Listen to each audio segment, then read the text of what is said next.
मैं अजलान से बात कर रहा था अभी। आपको हमारे बच्चों की सूरत हाल का तो पता है।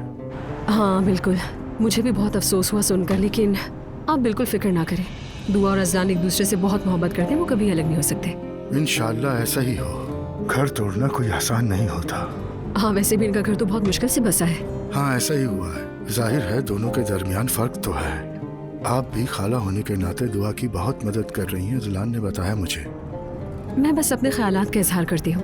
सच कहूँ तो दुआ ने बहुत कुछ बर्दाश्त किया है। अगर मैं इतनी मोहब्बत करती तो आधे घंटे में वापस आ चुकी होती। अल्लाह उनके हक में बेहतर करे इंशाल्लाह। आपका भी बहुत शुक्रिया। शुक्रिया की कोई बात नहीं है। वैसे आपने फोन किया, मुझे हैरत हुई थोड़ी। क्यों? पता नहीं, मुझे लगा आप मुझसे मिलना और बात करना पसंद नहीं करते शायद। अरे नहीं, ऐसा कैसे हो सकता है? नहीं हो सकता? जी हाँ, बिल्कुल नहीं हो सकता।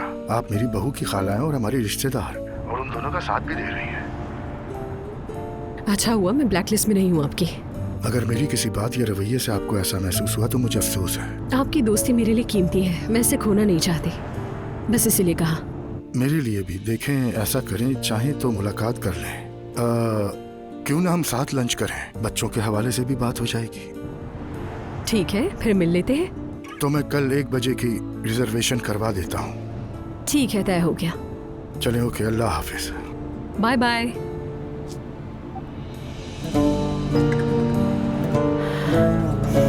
बेचारी कहीं ये ना समझे कि मैं उससे कतरा रहा हूँ। आ जाओ।